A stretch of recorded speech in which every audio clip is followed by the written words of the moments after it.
we have an interesting move here made between Russia and China.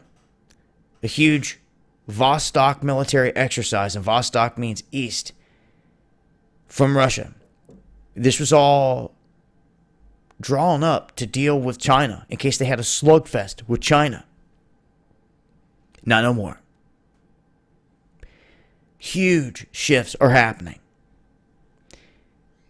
The one huge drill that Russia had, just in case they were going to go to war with China, is now inviting Chinese troops. And they're not inviting Chinese troops to come and watch them prepare for war with China. It's to prepare for war with someone else. And they admit this. Who do Russia and China have a common enemy with?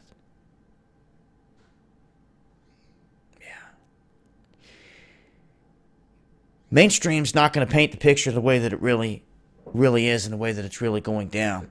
China has been making moves all across the region, South China Sea, trying to lock it down, and even admitted that they're ready to tango in the ocean. I did a report on it here recently, and people want to say, oh, we've got 11 carriers. What happens when they've got an answer to that?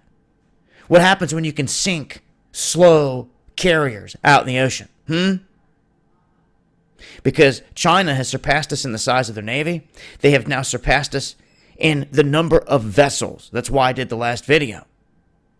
And of course, they surpassed us in troop number. Now, couple them with a Russia that can make up for what they're lacking, and you have a juggernaut.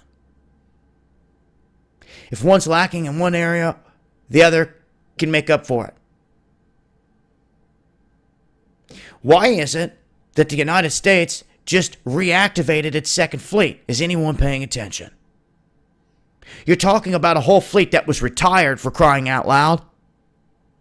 And they don't even have the funding or the means, or they're just not doing it, of making new equipment to get out in the ocean. You're telling me they didn't see this coming? You're telling me no think tank or no one with a brain ever thought of trying to drive a wedge between China and Russia? How come no one ever did it?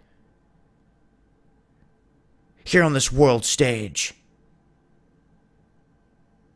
So, we just reactivated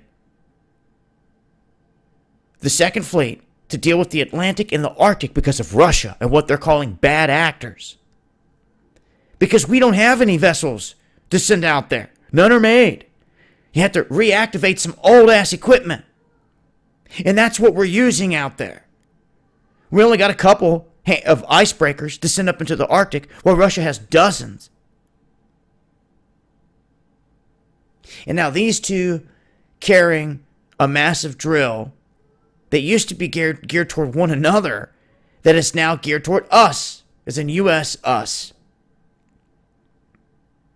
And that's where it sits, and I find that rather interesting. So this huge Russian drill that used to be geared specifically toward dealing with huge war with China, even nuclear war with China, not no more. Now they're coming together, and they're preparing for war with someone else here on this world stage. So, an update to that and where things sit. I'll leave a link and I'll continue to update with more as I come across it. This has been Dabu7. Peace.